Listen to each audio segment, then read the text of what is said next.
My name is Raymond Hughes, and I'm the interviewer for the Veterans History Project. This interview is being conducted at the Cincinnati-Hamilton County Public Library. Today's date is the 4th of August, 2015. And today we have the honor to interview Marine Simon Leis, also Judge and Sheriff of Hamilton County. Would it be all right to refer to you as just Sheriff, or? That's fine, no problem at all. I shall refer to you as Sheriff then. Sheriff Leis, when were you born and where were you born?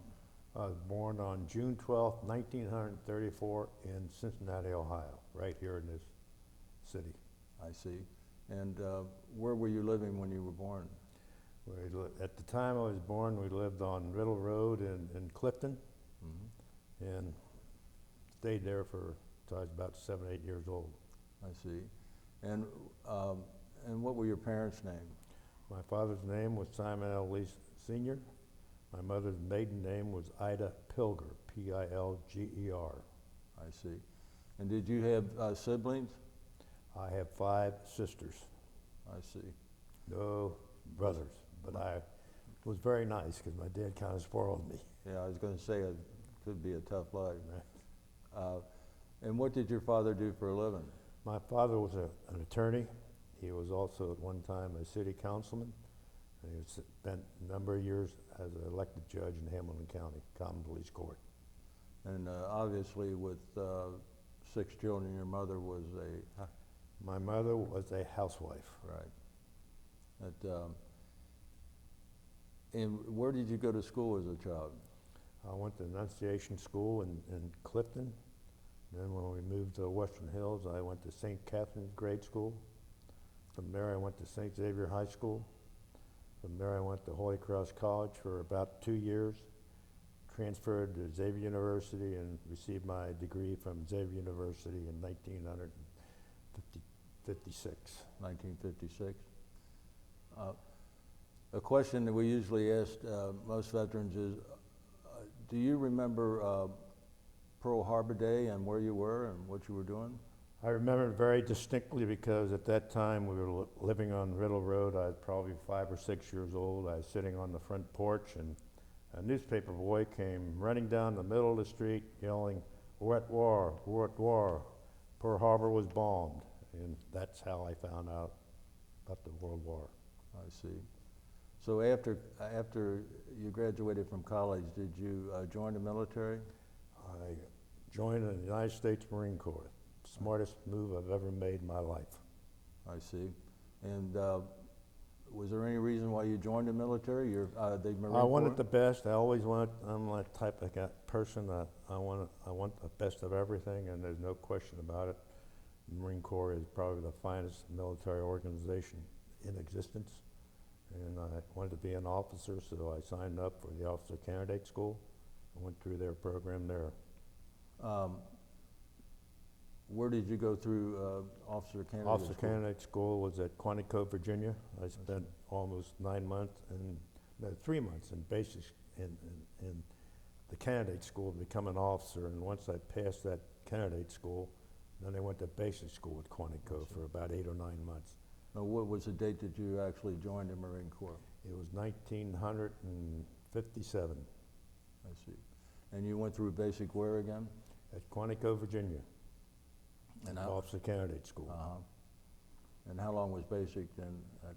The Officer Candidate School is approximately almost 3.5, 4 months. After you were commissioned, succeeded in becoming an officer, then you went to basic school for 8 months or 9 months. And if you didn't complete the program, you became an enlisted man in the Marine Corps for 2 years. And I wanted to be an officer, so I worked very hard. I see. Were you trained as a rifleman or what? Every Marine Corps officer is a grunt, so to speak. He's trained as a infantry officer, infantry person.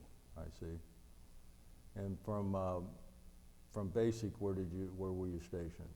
I was sent to Camp Lejeune, North Carolina, where I had a platoon in the company. I was a platoon commander in the company.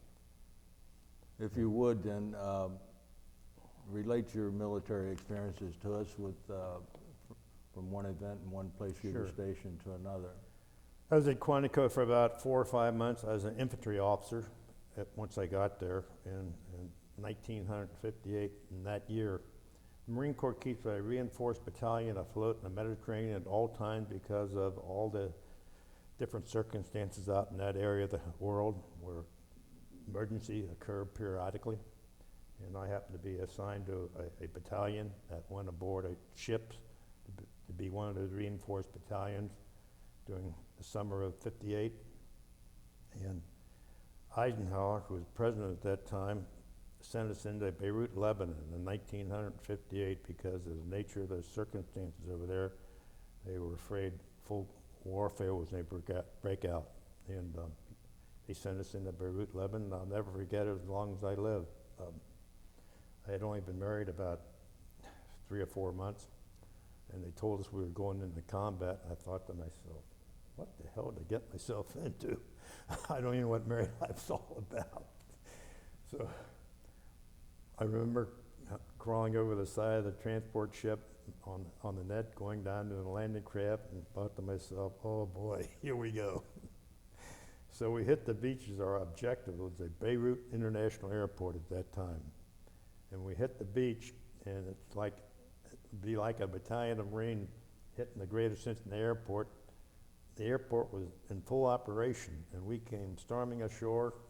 We grabbed people and threw them against bulkheads in the terminal and took people off airplanes. People didn't know what the hell happened to them, and it was just amazing. And that's how I landed in Beirut, Lebanon.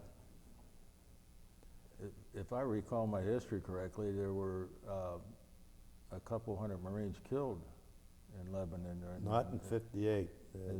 We saw, really, we didn't see any combat at all. Occasionally we'd be bivouacked and some car would drive down the street and take Maybe that was a couple later, of shots. yeah. That was a later time. That Yeah. was a number of years later. Yeah. And they blew up that barracks in Lebanon. Right, yeah. So how long did you stay there in Lebanon after? I stayed in Lebanon. I think we pulled out of there around the 1st of September. I was there about 3 months, 2 months, somewhere in that neighborhood. I got a good deal. They assigned me, I became an S3 officer in Marine Corps shortly after we left state. And when we landed in Beirut, Lebanon, shortly thereafter, they assigned me a liaison between the Army and the Marine Corps. And I couldn't believe it. The Army set me up in one of the fanciest hotels in Beirut, Lebanon. I lived very high in Beirut, Lebanon. Of all places. Until we pulled out. I see. And from there, where did you? Came back to the States, stayed at Camp Lejeune, continued my career as an infantry officer, and shortly thereafter I was assigned as an MP officer, military police officer, and finished my career in '60. In 1960? Almost about 61 when I actually got out. I think March of '61. I see. Now, did you continue in the Marine Corps Reserve? Yeah, and I like to kick myself to this day. I stayed in the Marine Corps Reserve until he had about almost 14 years in towards retirement. And I became a lawyer, and I just didn't have the time a lot to spend all those weekends in reserve training, and like a fool, I resigned my commission, and to this day I haven't drawn a pension for a long time. Well, sure. Yeah. What rank did you, were you when you? I came out as a captain. As a captain? Yes. I see. Mm-hmm. We skipped something there. It was pretty important. That, you said you had just been married about 3 months or so when you went to Lebanon. Right. You didn't tell us about your wife or how you met her and her name. My wife and I started dating together in high school. She went to Western Hills High School, and I went to St. Xavier High School. And I remember how I met her. We crashed a party, and that's how I met my wife, when we crashed this party out in the Western Hills. And shortly thereafter, we started dating, and we dated till we got married. What was your wife's, is your wife's name? My wife's maiden name is Marjorie Wolf, WLLFF. I see. And when did you get married? Married in July of '58, shortly after I entered the Marine Corps. You better give me the exact date. Please? You better give me the exact date you got married in July, because she'll be watching this, I'm sure. Well, July the 6th.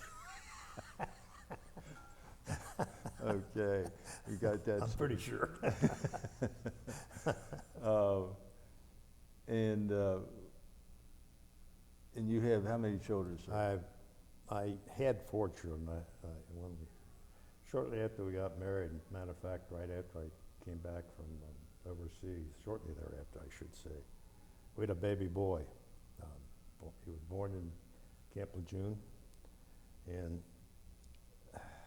2.5 years later, my wife and I were shopping at Albert's Supermarket out in the Western Hills. He was beautiful little boy, blonde, big blue eyes. You know, I'm of German descent. He was Right. like a young German boy. Mm. And he stood up, excuse me, he stood up in the one of the shopping carts. I had my hands on the cart. Excuse me a minute. Mm-hmm. And next thing I know, my wife drew my attention to something on the shelf, and I looked over, and I heard a thud. He had gotten up on the grocery cart seat. You know how those seats are on those grocery carts? Yes. And he lost his balance and fell, hit the concrete flooring, the back of his head, and instead of hicking coming outward and on his head, it went inwardly, and he died about 2 weeks after it happened from a crushed brain. Oh my God. And I tell you what, I was a mixed up young man at that time for about a year. I was in law school at the time and couldn't concentrate anymore, and so I went to see the dean and told him I just can't continue here because at the circumstances right now. And he said, he said, leave school for a while. When you think you're capable of coming back, come on back. I was gone for about 2 months and decided, well, I got to do it. So I went back, and again, I had the same problem. So I left again. About a year later, I finally got my act together and went back, finished law school, and became a lawyer. I see. And since losing that boy, it took us about 2-3 years before we were successful in having more children. And since then, we've had 3 beautiful daughters. I see. And what are their names, sir? There, it's amazing. All start with J. Julie, Jill, and Jody. Like Justice. They all start. Exactly. So Yeah. you're a lawyer now, so they all start with a J. Yeah. So after you became a lawyer, what did you set up practice, or? What I did, once I got my certificate, I went to work for the city of Cincinnati as an assistant city prosecutor and tried misdemeanor cases in municipal court. And shortly, I did that for about a year, and then they promoted me into the civil division of the city of Cincinnati solicitor's office, and I tried civil cases for the city then. And after that, an opening developed in the United States Attorney's Office, and I applied for it. I became the first assistant United States District Attorney for the Southern District of Ohio. I ran this office in Cincinnati. The attorney, U.S. United States Attorney, he was stationed in Columbus, Ohio. So I ran this office here. This is a funny story. I was there about a year and a half. Shortly before Christmas, my father came to me and he said, he said, the Republican people want to name you prosecuting attorney of this county. I said, what are you talking about, Dad? Well, they came to me and asked me whether or not I would step aside as a judge if they named me the prosecuting attorney. And I said, Dad, I don't want you to do that. You know, he was probably in his late 60s then. And I said, I don't want you to do that. I'm happy where I'm at. And that was the only conversation I had about being prosecuting attorney of this county.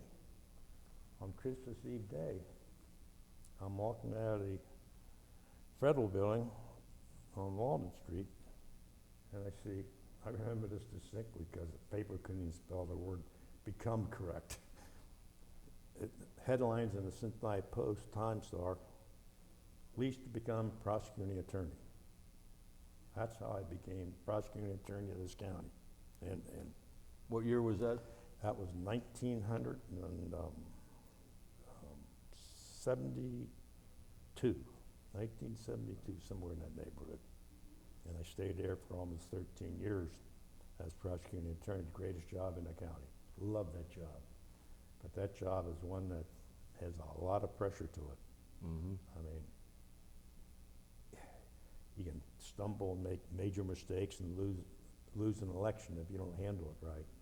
And I got involved in some high-profile cases. I indicted the police chief of the city of Cincinnati back in the 70s.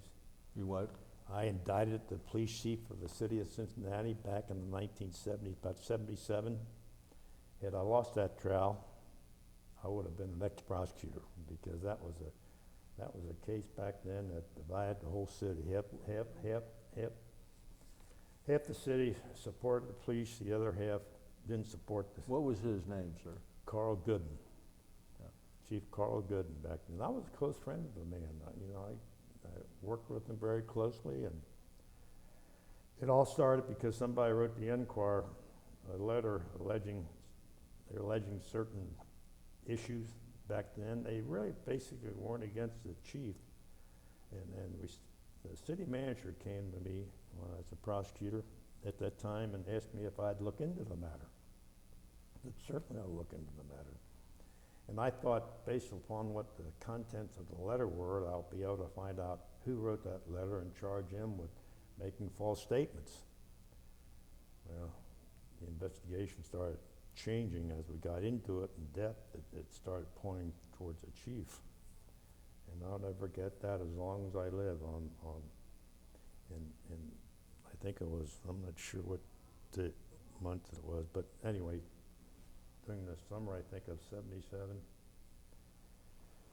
I presented the case to the grand jury, and I was actually sick having to do it. And the grand jury returned the indictment, and eventually we went to trial, and the chief got convicted.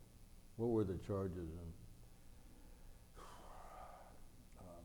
I think there were false statements, lied, perjury before the grand jury, taking money from.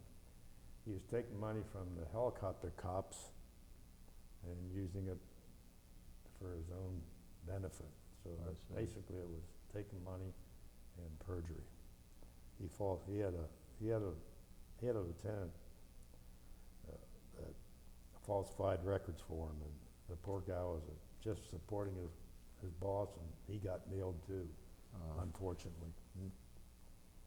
You've handled some other high-profile cases. Yeah, also. I had handled a lot of high-profile cases. I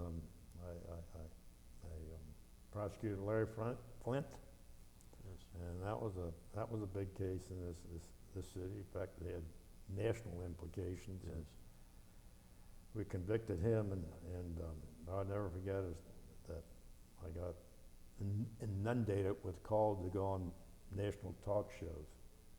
I wouldn't go on any of them because I knew, basically what they were trying to do, trying to make us look kind of foolish in this community for indicting Flint for his magazines. And I'll never forget Thames Television in England called up shortly after that case and said they wanted to come in and do an interview with me. And I asked them, what's your position on the issue? They said, oh, we're very pro-prosecution. I said, based upon that representation, I will let you come and interview me.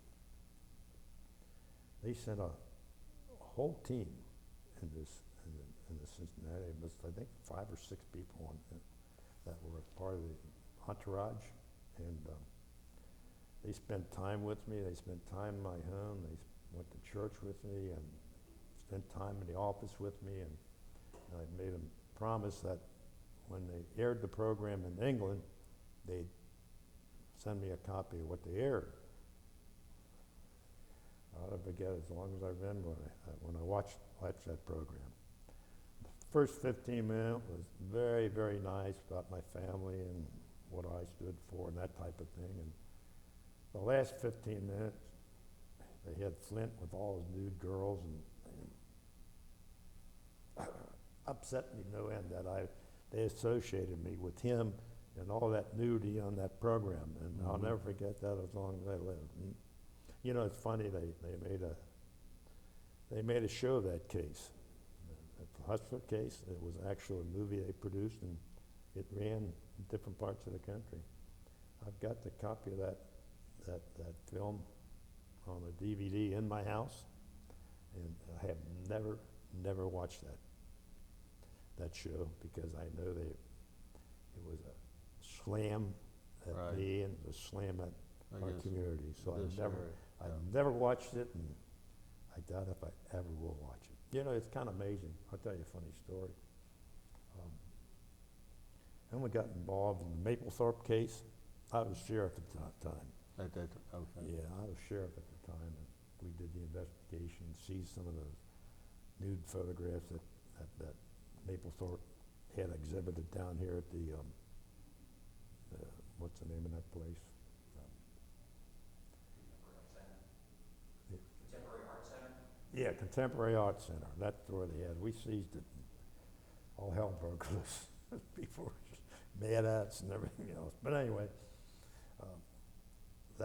they made a movie out of that Maplethorpe case, and I'll never forget. Before they released the movie, a female producer came in to see me, and came into the office, just wanted to meet me and have a conversation with me, and we sat there for probably a couple hours.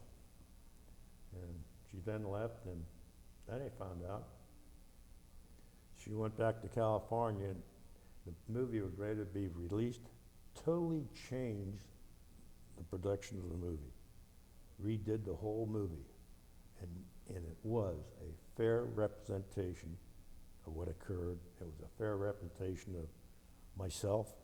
I couldn't believe it was that's one movie I watched because it was very honest and very fair. I wonder where they even made a movie about it. Yeah. Well, you certainly stand for everything that's good about our society. Well, I always want to inject that. That's very kind of you. I just did what I thought was the right thing to do. I always did what I thought was the right thing to do, and I caught a lot of hell in my day and in my career. A lot of people didn't agree with basically what I did, but it was a law, and they always pounded me for enforcing the obscenity laws. I always said, okay, if you don't believe it should be enforced, then tell the legislature to take them off the books. Right. Then I don't have the obligation, but as a prosecutor, I had the obligation to enforce all the laws, and that's basically what I did.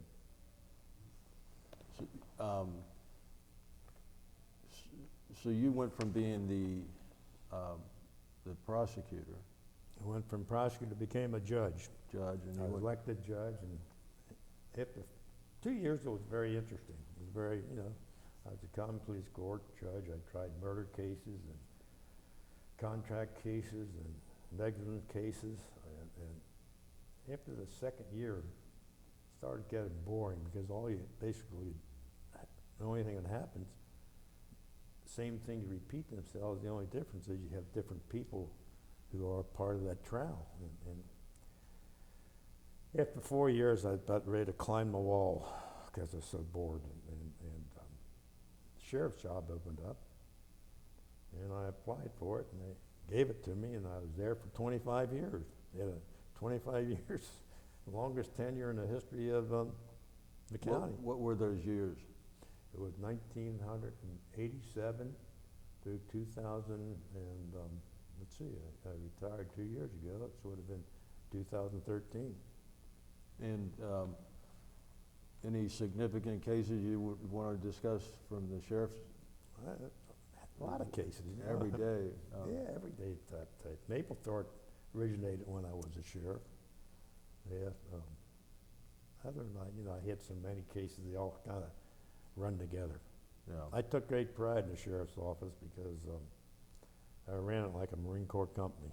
And a lot of people didn't like the way I ran it because I made them stay in shape. I made them wear uniforms properly, and some of the old people didn't like that, but I forced that, and I personally think I had the best looking law enforcement agency. Matter of fact, shortly after I was there, maybe 3-4 years after I was there, we got awarded the best dressed law enforcement agency in the country, an award for that. And I took great pride in that. And I took great pride in, there's nothing I hate worse than a macho cop. The one that talks tough, acts like he's better than anybody. I always want my men to be courteous, when you're, issuing a ticket, be very nice about it. Don't be strong-armed about it. Just be a nice person, and you get much farther that way in law enforcement. Yes. Brian, do you have any questions that come to mind for you? Well, you kind of mentioned about how you wanted to, I was wondering with your military background, what did you want to instill with the sheriff's office? Well, as I said, I ran the sheriff's office like a Marine Corps company. I had discipline. I fired people. They lived by the rules like they should live by the rules.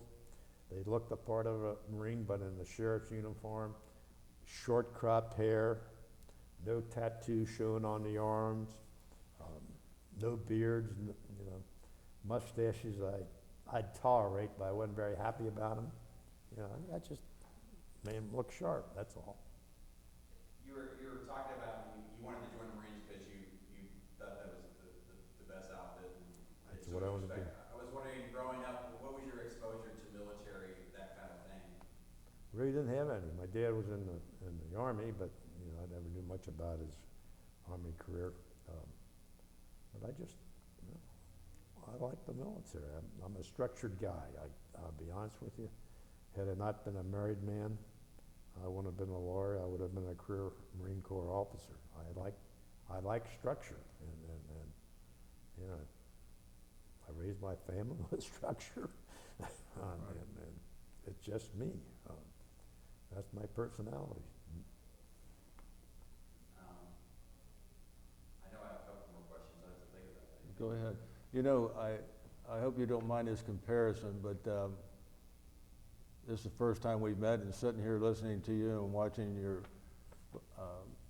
reactions, you remind me a lot of the same caliber as John Glenn. Yeah, well, John Glenn, except he was a Democrat. Well, No, John Glenn, I'll never forget, this is a funny story. Talk about John Glenn. I got helicopters put into the sheriff's department, and John Glenn was coming into Cincinnati for some function, I forget what it was, and I got a call. They wanted to use a helicopter. He wanted to go up in one of our helicopters, and I said, well, certainly, but you'd be charged for the use of that helicopter. He went up in it. He paid the bill too. Most politicians wouldn't pay the bill. Matter of fact, Clinton wouldn't pay the bill. I think I used the helicopter for him for some reason. I don't recall exactly what it was, but he refused to pay the bill. that doesn't surprise a lot of people. Yeah. But is there anything else that you would want to add regarding your military career? I'm a great believer that we should have conscription today in our country, because I think military training for young men and boys is the greatest thing they can experience, because it has the tendency to make boys young men, successful men. You ever see some kid coming out of some high school that kind of hadn't got his feet planted, and they go in the military, especially in the Marine Corps. I don't know why it is, but they go in the Marine Corps and they come out, they're a totally different, generally speaking, they're a totally different person. They're just a solid human being. Discipline, Discipline. structure. You're right, exactly. Yes. And that's what we need. Yeah, Needed a lot of that in this country today. Yeah. Mhm. certainly do. Yeah, But I don't think we could be any more proud of our military than we are today. I agree with you. uh, It's wonderful. Mhm. Sheriff, I was just wondering, what did your family, your parents think about when you were gonna join the military or join the Marines?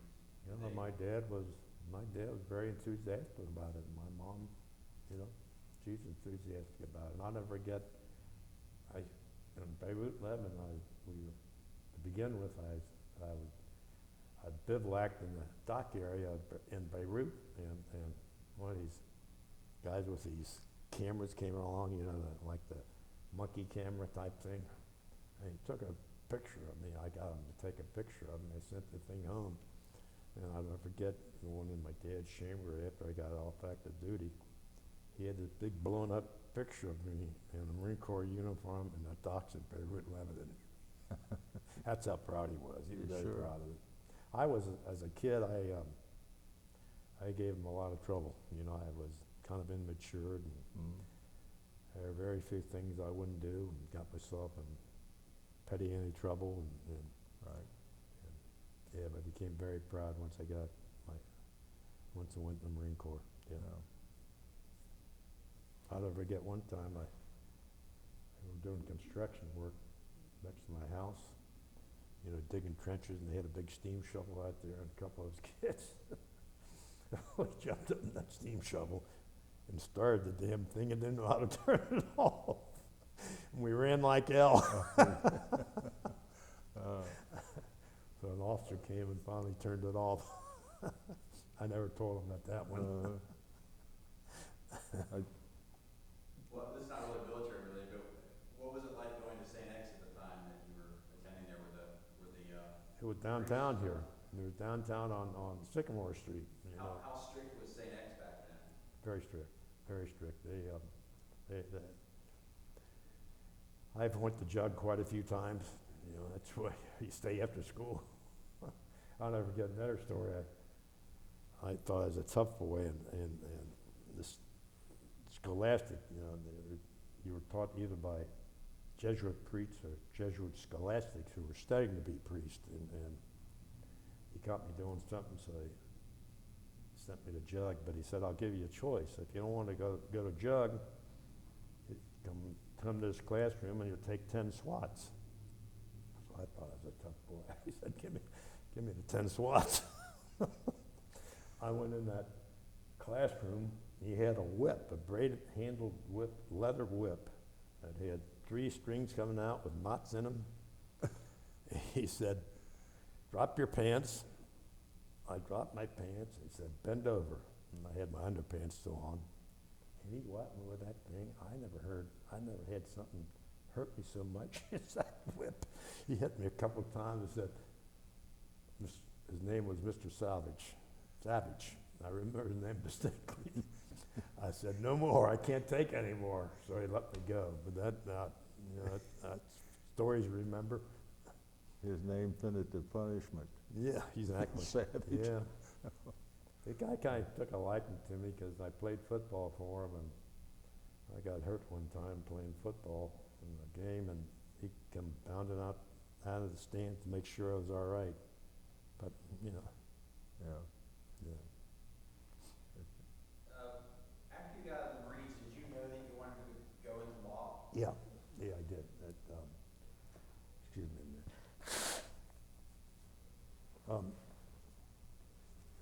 When I was in the Marine Corps, since my dad was a lawyer, my dad was a special prosecutor appointed by the governor of the state of Ohio, Herbert. He was sent up to Youngstown, Ohio to break up organized crime. And that's another story. My mother he had 2 bodyguards. Wherever he went, he had 2 bodyguards. And I never forget, one night, I don't know how the window got broken, but the window got broken. He was out of town up in Youngstown. And my mother was absolutely scared to death. And none of us slept that night because we all sat up because that window was broken, afraid somebody might try to get in. But anyway, he was a special prosecutor, and he'd talk about those cases, and that kind of piqued my interest. Mm-hmm. And so I went in the Marine Corps as a Marine Corps officer back in those days. I'm not sure it's true anymore, but back in those days, if you're an officer, you could be a prosecutor and a special court martial. So I volunteered to be a prosecutor and a special court martial. That really piqued my interest, and when I came out of Marine Corps, I went right to law school. I see. I guess most people aren't aware Youngstown used to be quite a crime-ridden area. Crime-ridden, organized crime all the way. Yeah, organized crime, yeah. Mm-hmm. How long did your dad stay up there? I think I was a special prosecutor for a couple years, yeah. Mm-hmm. Any other problems there on a personal nature with him and the gangsters? No, he wouldn't have, I don't recall him ever being actually physically threatened. Mm-hmm. There's some concern for his safety because he was prosecuting a lot of high visible organized crime figures. Yeah, that's. Did your father give you any advice when you were practicing law? Yeah, it's funny that you mentioned that. When I became prosecutor and attorney, I used to have we lived out in the same neighborhood in the Western Hills, and in the morning I'd stop over there and have a cup of coffee and a couple pieces of toast with him, and then I'd drive him downtown. My dad was a great walker, and my dad would, most time when he'd walk from Westwood all the way downtown, but when I started stopping over his house for a cup of coffee and a piece of toast, we'd start discussing some of the problems I had as prosecuting attorney, and he'd ride to town with me, and we'd continue discussing those issues. He'd give me good advice, solid advice, and always went to him for advice, and he knew what to do, pretty much what to do, and gave me some strong advice. Well, anyway, saying he was a great walker, I'd drop him, I'd bring him downtown, he'd get out of the car, then he'd start walking up Nevada Avenue, walk for about an hour before he'd come back downtown to go to work. I'll be darned. Yeah. So he was obviously trim like you then. Dad was in good shape. Yeah. Died at 83 from pancreatic cancer. After you finished your tenure as sheriff, it's been just 8 years? No, 2 years ago, Uh, 2.5 years ago, I finished in 2013. 2013. Walked out of there in January 2013. And what are you doing with your time now? I tell you what, most people don't believe this, but I belong to Cincinnati Athletic Club down here, been on Shillitoe's place back behind Yes, the old sure. Shillitoe's. My dad used to take me down there as a kid, and I've been a member of that club once I came out of active duty in the Marine Corps, and I joined myself. For the last 40 years, matter of fact, I was down there this morning at 3:20 in the morning. I go down athletic club at 3:20 in the morning. I work out, and I leave there about 6:30 in the morning, and then I come home, get a cup of coffee, and walk the dog, and that's my life. I continue to work. I worked out all my life, and I think it came from the Marine Corps, Sure. People say, what the hell are you doing going down there at 3 o'clock in the morning? It's just a habit. It's a habit I've had for years, and when I retired, I didn't want to break my habits, and so I still do it. I go to bed early, though. I go to bed at 7:15 at night. Oh, you go to 7:15? Yeah. No. Yeah, I have to. I need at least 7 hours sleep, so I go to bed, yeah. Are you studying or doing anything else besides working out? No, I'm a piddler. You know what a piddler is? I like to piddle around my house. I got my room is generally kind of perfect. Where do you live at now then? Off of Work Road in Green Township. I live in a freestanding condo on the old lake out in the Western Hills. I got my dock in my backyard with my paddle boat, and Oh yeah. I take my dog and I go paddling down that lake, and we're on a flight pattern at Greater Cincinnati Airport, so I watch the big planes come over the top of me. I love it. It's kind of nice living. Sure. Have you ever kept in touch with What? Have you ever kept in touch with anybody that you served with? Yeah, a couple friends, yeah, but when you, I had some close friends in the Marine Corps. A couple of them are dead now, but there's one that lives out here in the Hyde Park now. In fact, he was from Brooklyn, and we were close when we were on active duty, and I went home with him one time when we were at Quantico. I went home. His father was a judge up in Brooklyn, and I went home with him one time. And we were supposed to paint. They had a cottage out on Long Island, and there were 3 or 4 of us that went home with him. We were supposed to go home and paint the cottage. Well, we did too damn much drinking. We didn't do very much painting. Yeah, we always joke about that. I can imagine. Yeah.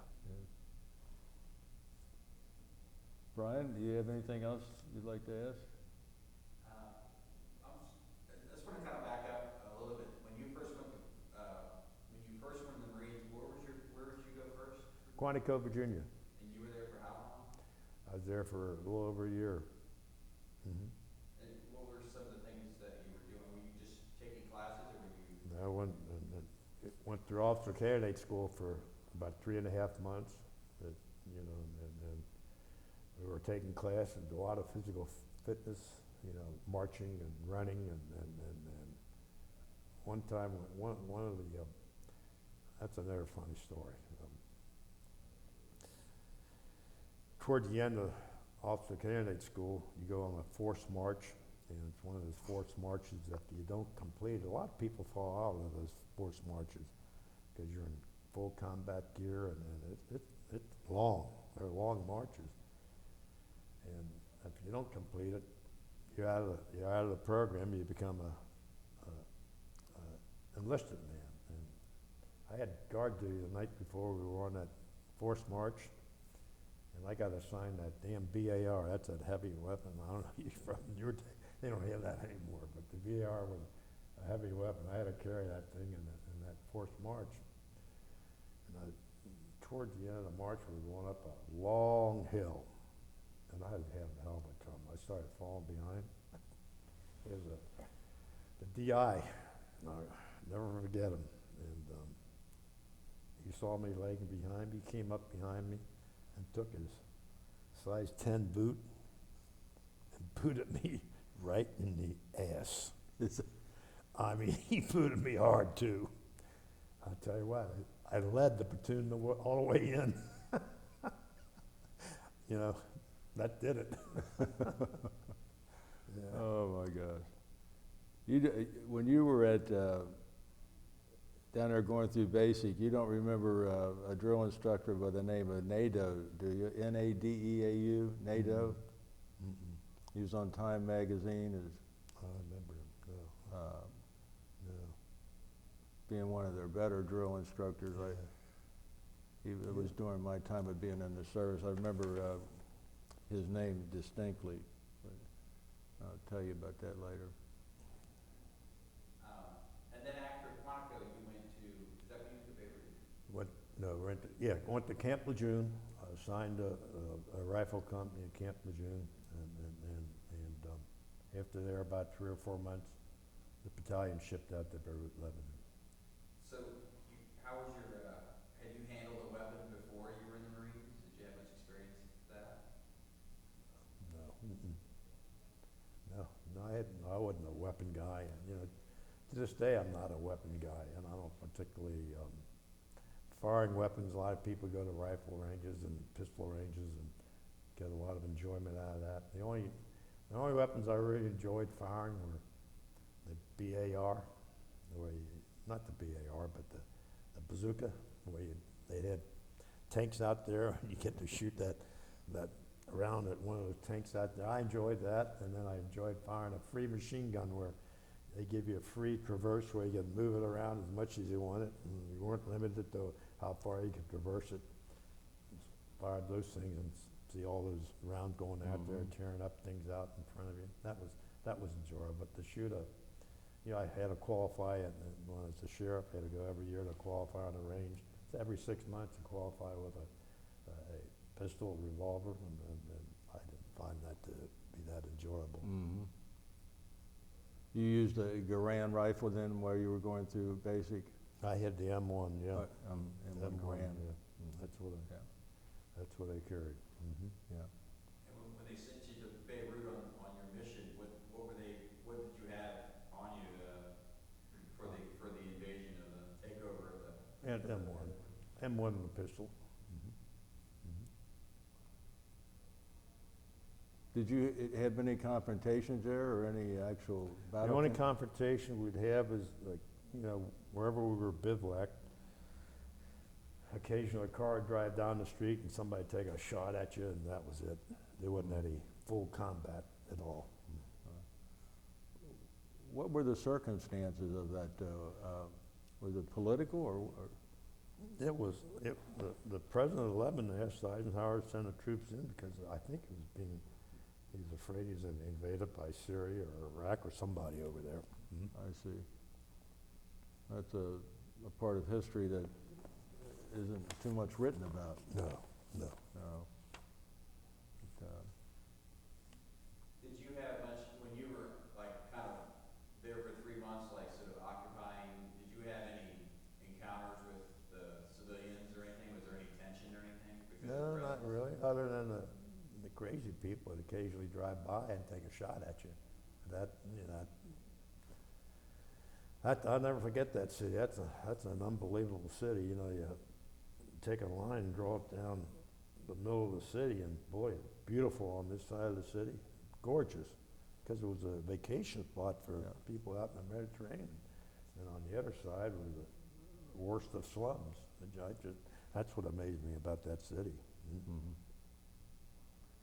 I think it's been destroyed since and it has never recovered. Yeah, probably has, yeah. Yeah. Probably has.